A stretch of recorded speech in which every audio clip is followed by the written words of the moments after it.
Behind me is the Bay of San Juan, the Karstic Hills of Puerto Rico. Like many places throughout the world, human settlement has reduced the original habitat to scattered patches. These patches are still rich in biodiversity. With the exception of Antarctica, biological retreat happens at all continents. To conserve genetic resources and use them sustainably, 100 countries ratified the United Nations Convention on Biological Diversity in 1993. The convention obliges users of genetic resources to share benefits with providers of genetic resources. Such sharing aligns incentives between conservation and utilization. However, despite global sales in biotechnology approximating $1 trillion per year, the royalties are paltry. Without sufficient incentives, habitats will shrink and disappear as lands are converted for cattle, crops, and timber. Although the drafters of the Convention on Biological Diversity wisely aligned incentives between users and providers, they failed miserably on the modality. The reason reduces to a category mistake. Parties interpret genetic resources as tangible material for which countries can compete as providers. Through competition, the price drops to almost nothing. This is what economics predicts, and this is what we have seen over and over again for 25 years.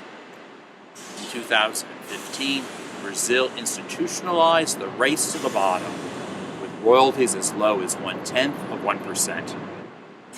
Were genetic resources interpreted as natural information, parties could design a modality like intellectual property, which provides limited-in-time monopolies and significant royalties. Quid pro quo. To flesh out this technical solution requires feedback from the public regarding non-technical dilemmas. Does sovereignty over genetic resources mean the power to negotiate bilaterally? Or does it mean the right to submit to a regime which sets the percentage royalty and distributes the revenues among the countries of origin? Should the expiry of a patent derived from a genetic resource mean that the resource also entered the public domain simultaneously? Or should royalties be charged on future biotechnologies that derive from that same resource? Similarly, should traditional knowledge associated with genetic resources continue to be in the public domain? Or should obligations now be imposed, recognizing the historic wrongs of westernization? A host of such questions arise, for which there is no purely technical solution, and for which no one knows what is public opinion. Yet the conference of the parties to the convention must act. How? The Museum of Bioprospecting, Intellectual Property, and the Public Domain will be an ensemble of exhibits to explore the dilemmas. In museology, the genre falls under the classification Inclusive Museum. Some 196 countries are parties to the convention, and almost all have natural history museums, which would be ideal venues.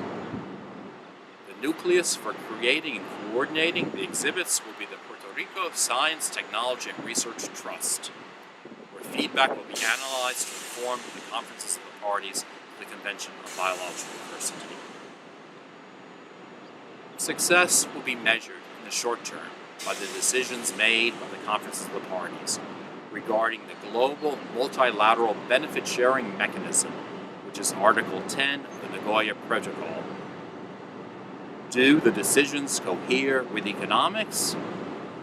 Long-term success will be the extinctions averted through incentives to conserve habitats, as well as the public taxonomy financed through royalties on genetic resources, which were ubiquitous.